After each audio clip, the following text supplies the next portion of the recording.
Textile মোড়ে 14 তারিখ শনিবার বেলা 10:30টার মধ্যে আমাদের হাজার হাজার কর্মী নিয়ে উপস্থিত হব। 11টা থেকে টেক্সটাইল মোড় থেকে হেঁটে গোটা এসপি অফিসটা ঘিরবো। 1 লাখ লোক নিয়ে গিয়ে এসপি কে দেখাবো ও কত বড় দাদা হয়েছে।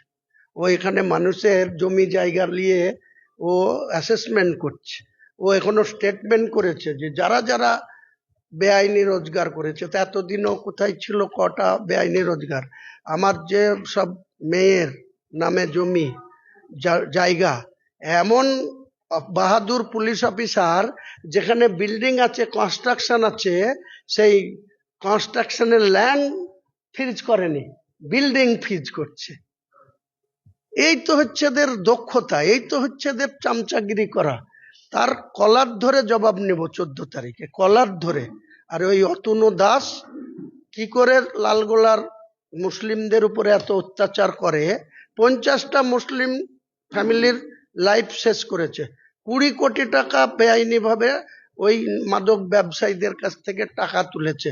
তার বিরুদ্ধে মমতা ব্যানার্জি যতক্ষণ ব্যবস্থা না নেবে, পশ্চিম বাংলার এই মুর্শিদাবাদ জেলার আইন শৃঙ্খলা কোন জায়গায় পৌঁছাবে তার জন্য দায়ী মুখ্যমন্ত্রী থাকবে। কটা গুলি আছে চালাবে। আর আমাদের কত লোক আছে, বাংলার সকেটের তো কোনো আওয়াজ শুনেনি। যখন আমাদের উপরে গুলি আসবে, আমরাও বাংলার সকেট দিতে যখন চার্জ করতে বলবো, সেদিন বুঝে নেব কে কোথায় থাকে। হুমায়ুন কবির কোনো কিছুতে দমবে না। যতক্ষণ হুমায়ুন কবিরকে উপরওয়ালা না দমাবে, কোনো মতেই দমার পাত্র হুমায়ুন কবির না।